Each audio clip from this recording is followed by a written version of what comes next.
नमस्कार दोस्तों, यथार्थ लर्निंग प्लेटफॉर्म पे आपका स्वागत है। दोस्तों, आज की जो हमारी क्लास है मुगल वंश का एक महत्वपूर्ण शासक है हुमायूं। ठीक, आज हम हुमायूं के बारे में जितने भी महत्वपूर्ण तथ्य हैं उन सारे महत्वपूर्ण तथ्यों को देखेंगे जो आपके एग्जाम के पॉइंट ऑफ व्यू से महत्वपूर्ण है। ठीक है, और आपको अगर हम बता दें तो मध्यकाल में जो मुगल वंश है ये बहुत ही महत्वपूर्ण टॉपिक है और इसमें जितने भी शासक हुए हैं, चाहे आप बाबर की बात करिए, हुमायूं, जहांगीर, शाहजहां, अकबर, औरंगजेब, किसी भी शासक की बात करेंगे तो ये बहुत ही महत्वपूर्ण टॉपिक है। यहाँ से निश्चित रूप से अगर हिस्ट्री से अगर क्वेश्चन आता है तो 1 से 2 क्वेश्चन आने की यहाँ से पूरी संभावना है। ठीक है, हम तो 1 से 2 कर रहे हैं, 3 से 4 भी हो सकता है, वो तो एग्जामिनर के मूड के ऊपर डिपेंड करता है कि वो कैसे क्वेश्चन सेट करता है। लेकिन ये मान के चलिए कंपलसरी 1 से 2 क्वेश्चन आएंगे यहाँ से, तो आप हमारी वीडियो को शुरू से लेकर के और लास्ट तक देखिए। ठीक है, और जितने भी महत्वपूर्ण तथ्य हैं आप इनको अच्छे से रिवाइज करने की कोशिश करिए, क्योंकि आपका जो एग्ज़ाम है, जो पेट का एग्ज़ाम है वो सितंबर में है और आपका जुलाई भी समझिए ख़त्म ही हो गया है। कल लेखपाल का एग्ज़ाम है और कल जुलाई ख़त्म, तो आपके पास पूरा रिवीजन करने के लिए सितंबर का जो मंथ है ये बचा हुआ है और अच्छे से आप अपनी तैयारी करते रहिए। और आपका जब तक पेट का एग्ज़ाम, ठीक है, कंप्लीट नहीं हो जाता तब तक आपको अब से अगर आप लग जाते हैं ना, तभी आप अपनी तैयारी अच्छे से कर लेंगे। अगर बीच में आपने थोड़ा सा भी लापरवाही किया ना तो फिर आपको वेट करना पड़ जाएगा अगले साल तक, है ना। और इस बार थोड़ा सा हो सकता है ना कि पिछले बार पेट की अपेक्षा जो एग्ज़ाम हुआ था तो इस बार वैकेंसी आने की पूरी संभावना है ना।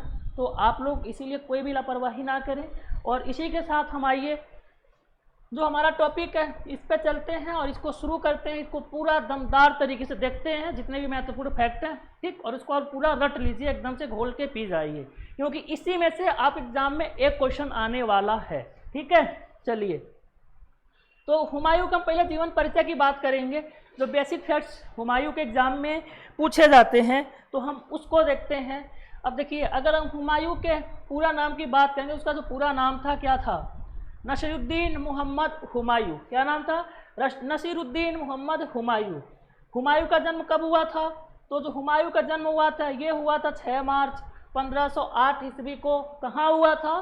काबुल में हुआ था। कहाँ? काबुल में हुआ था। ठीक है, उसके बाद हमारा अगला फैक्ट है, हुमायूं के पिता कौन थे? बाबर थे, और इसके पिता जो थे ये मुगल वंश के संस्थापक थे।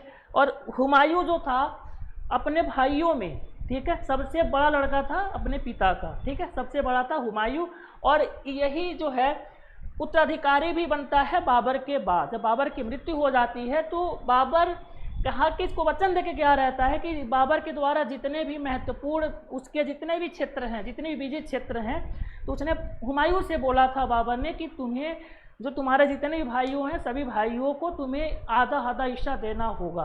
तो हुमायूं ने बेखूबी उसके वचन को निभाया भी, है ना, और ये उत्तराधिकारी भी बना मुगल साम्राज्य का। ठीक है, समझ में आया आप लोगों को? नहीं आया? बिल्कुल, चलो बहुत बढ़िया, आगे बढ़ते हैं। हुमायूं के माता का अगर हम नाम देखेंगे तो हुमायूं के माता का नाम क्या था? माहम बेगम। क्या नाम था? माहम बेगम। माहम बेगम, रट लीजिए। फिर हुमायूं बाबर के बाद मुगल साम्राज्य का उत्तराधिकारी हुआ, आपको हम पहले ही डिस्कस कर दिए। ठीक है, उसके बाद देखें तो नसीरुद्दीन मोहम्मद हुमायूं की मृत्यु दीन पनाह नामक जो भवन बनाया था उसको, जो सीढ़ियाँ थी ना, उसके सीढ़ियों के कारण गिरने से हुई। और ये कब इसकी मृत्यु हुई? तो 1555 ईस्वी में। ये फैक्ट आप एग्जाम में कई दफ़ा पूछा गया है। ठीक है, अगर आपने इसके पहले एसएससी का एग्ज़ाम देखा होगा या फिर एसएससी के जो एग्ज़ाम में इस तरह के फैक्ट पूछे गए हैं तो उसको आपको देखने की बहुत ज़रूरत है।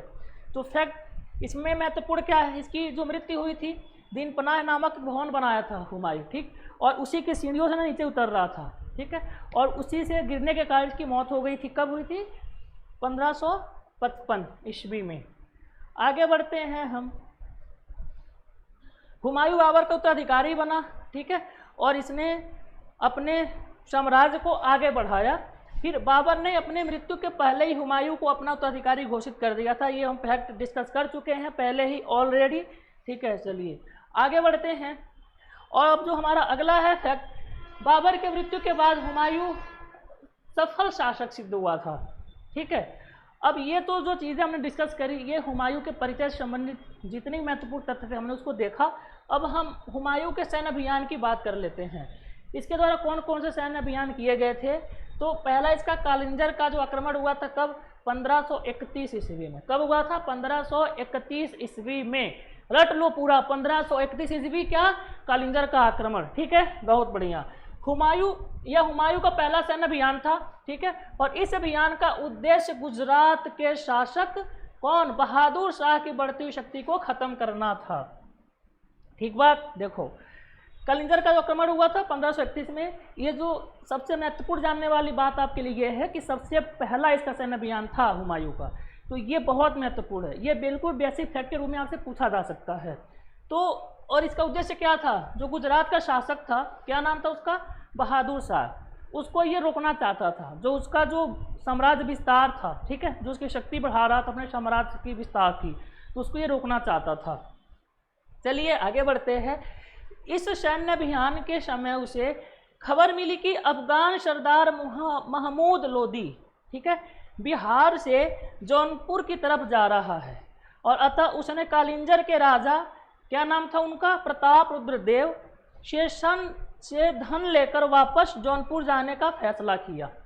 ठीक है, अब इसमें देखिए क्या आपको याद रखना है कि इस सैन्य अभियान के तहत अगर हम देखें तो हुमायूं को खबर मिली थी कि एक जो अफगान जो सरदार था उसका नाम था महमूद लोदी, ठीक है, और वो बिहार से जौनपुर, है ना, बिहार से कहाँ जा रहा था, जौनपुर जा रहा था, बिहार से जौनपुर जा रहा था। और उसी टाइम पे जो कालिंजर के राजा थे कौन थे, प्रताप रुद्रदेव, ठीक है, प्रताप रुद्रदेव से धन लेकर वापस जौनपुर जाने का फैसला किया था। ठीक, तो आगे हम बढ़ते हैं अब, और हमारा अब उसके बाद जो इसके द्वारा जो युद्ध जो महत्वपूर्ण ये है दोहरैया का युद्ध। दोहरैया का युद्ध क्या है, कब हुआ था, 1532 में। किसके किसके बीच हुआ था, ये हुआ था महमूद लोदी और हुमायूं के बीच। महमूद लोदी और हुमायूं के बीच दोहरैया का युद्ध हुआ था। कब हुआ था, 1532 ईस्वी में, भूलना नहीं है फैक्ट आपको। ठीक है, उसके बाद इस युद्ध में महमूद लोदी की पराजय होती है, और इस युद्ध में अफगान सेना का मार्ग दर्शन कौन बनता है, महमूद लोदी। ठीक है, अब हम चुनार का घेरा की बात करते हैं। ये भी एक सैन्य अभियान, बहुत ही महत्वपूर्ण सैन्य अभियान था हुमायूं का, और ये भी 1532 ईस्वी में ही हुआ था। ठीक है, अब इसमें देखें तो हुमायूं ने चुनार के किलों पर आक्रमण कर 1532 ईस्वी में किया था, और चुनार के किलों को उसकी सेना को क्या किया था, घेर लिया था। ठीक है, फिर इस किले को देखें तो 4 माह तक घेरे रखा, है ना, और किला शेर शाह, जिसको हम शेर खां के नाम से जानते थे, उसने कब्जे में कर लिया था। ठीक, उसके बाद शेर शाह अफगान शासक था। शेर शाह के बारे में अगर हम बात करें तो शेर शाह क्या था, ये एक अफगान शासक था शेर शाह। ठीक है, शेर शाह ने हुमायूं से समझौता कर लिया और हुमायूं की अधीनता को क्या किया, स्वीकार कर लिया था। ठीक, अभी हम आगे और जो महत्वपूर्ण तथ्य उसको देखते हैं। उसके बाद अगर हम देखें तो अपने पुत्र कुतुब खां को एक अफगान सैनिक की टुकड़ी में साथ हुमायूं की सेना में भेजना स्वीकार कर लिया, और चुनार के किले को हुमायूं को क्या किया, सौंप दिया था।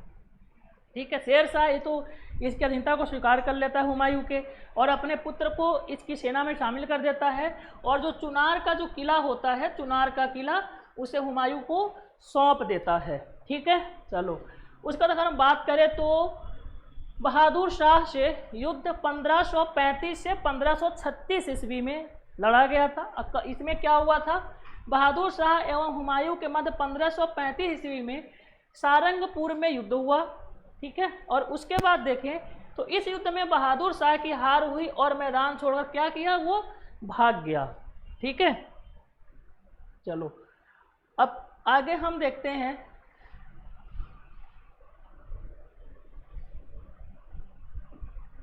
शेर शाह से जो युद्ध होता है उसका जो टाइम पीरियड क्या है, 1537 से 1540 के आसपास, यानी 1537 और 1540 के बीच में। अब शेर शाह, ठीक है, जो सूर्यवंश का शासक था, अफगान वंशी था, सूर्यवंश का, है ना, और हुमायूं के बीच दोनों के बीच युद्ध होता है, और इन दोनों युद्धों में शेर शाह की विजयी होती है। अब आइए उन युद्धों से संबंधित जो भी महत्वपूर्ण तथ्य हैं हम उसको डिस्कस करते हैं। कि चुनार के किले में एक बार फिर हुमायूं ने 1537 ईस्वी में आक्रमण किया, ठीक है।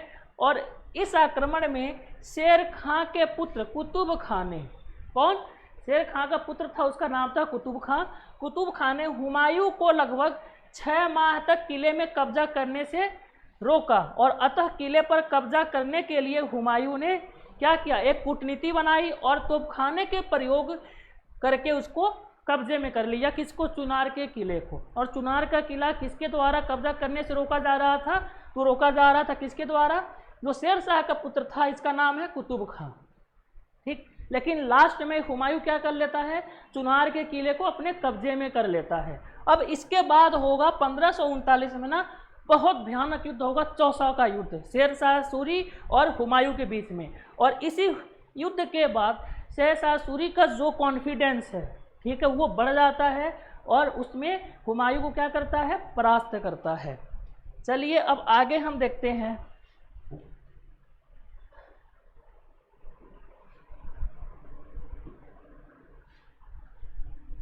एक मिनट देखिए, अब चौसा का युद्ध अगर हम देखें, चौसा का युद्ध इसमें होता कब होता है, 1539 ईस्वी में, ठीक है। किनके बीच में होता है, यही हुमायूं और शेर खां के बीच में होता है, जिसको हम शेर शाह कह रहे हैं। एक्चुअली में आप देखेंगे तो शेर शाह जो था, इसका एक कहानी ये है कि इसका शेर खां नाम क्यों पड़ा। शेर खां नाम इस वजह से पड़ा था कि ये बहुत बड़ा शिकारी भी था शेर शाह, ठीक है। तो ये एक ही तलवार में एक शेर को मार गिराता है और उसके बाद अहमद खान लाहौरी ने इसे शेर खां की उपाधि दिया, तभी से इसका जो नाम है वो शेर खां भी पड़ गया था, ठीक है। नहीं तो शेर शाह के जो बचपन का नाम था वो क्या था, फरीद था। क्या नाम था, फरीद। ये कई बार एग्जाम में पूछा गया है कि शेर शाह के बचपन का क्या नाम था, फरीद था, ठीक है, फरीद था। ओके, चलिए, तो ये जो चौसा का युद्ध हुआ था 1539 ईस्वी में, ये किनके बीच हुआ था, तो ये हुआ था हुमायूं और शेर खां की सेना के बीच, ठीक। आगे बढ़ते हैं। अब जब हम आगे बढ़ते हैं तो अब चौसा के युद्ध से जो भी महत्वपूर्ण तथ्य हैं उसको हम देख लेते हैं कि जो चौसा का युद्ध हुआ था ये कहाँ हुआ था, मध्य गंगा नदी के किनारे उत्तर तट पर, ठीक है, चौसा नामक स्थान पर हुआ था और इसीलिए इस युद्ध का नाम चौसा पड़ा था, चौसा का युद्ध, है ना।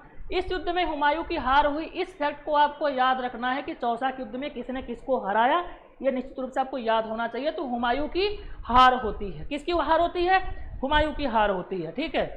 अब हार के बाद हुमायूं ने भागना सही समझा और वो गंगा पार करके क्या हुआ, वो भाग खड़ा हुआ, ठीक।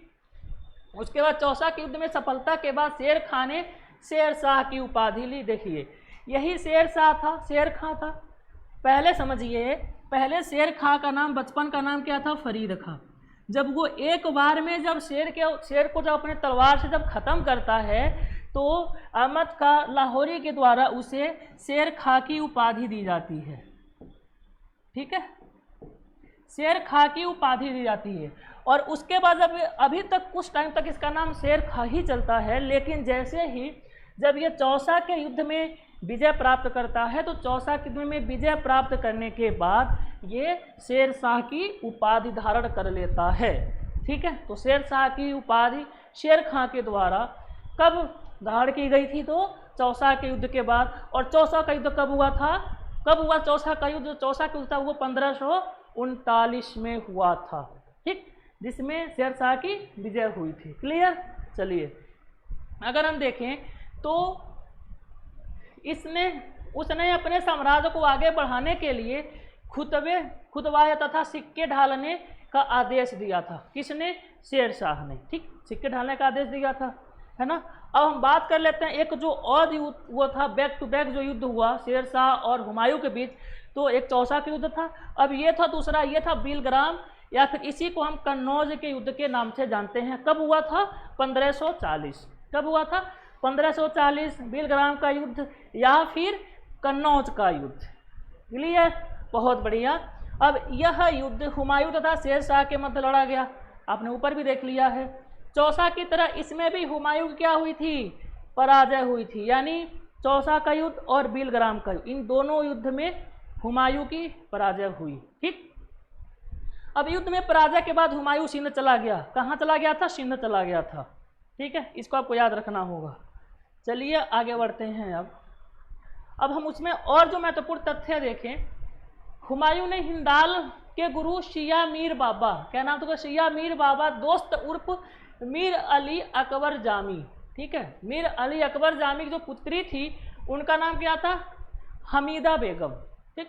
हमीदा बेगम से क्या किया, 1541 ईस्वी में विवाह कर लिया, ठीक है। और विवाह करने के बाद अब क्या होता है, तो हमीदा बेगम से ही जो हुमायूं को जो पुत्र की प्राप्ति होती है, वही उनका जो पुत्र होता है, क्या नाम होता है उसका, अकबर, ठीक है, अकबर वही पुत्र होता है। और अकबर का माता क्या नाम था, हमीदा बेगम, ठीक है।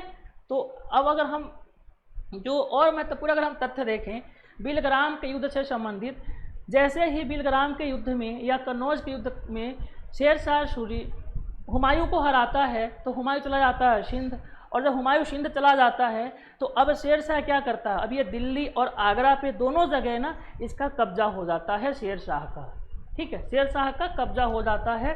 तो अगर आप यूं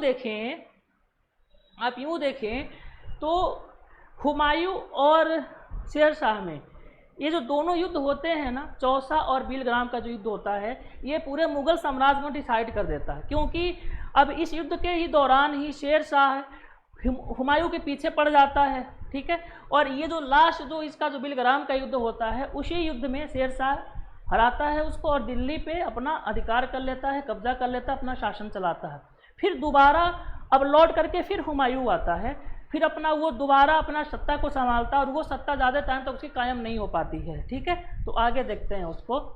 अब उसी की हम बात करते हैं कि हुमायूं के द्वारा पुनः सत्ता प्राप्त के द्वारा किस तरीके से उसने अपनी सत्ता को प्राप्त किया था, उसके युद्ध अभियान को हम देखते हैं।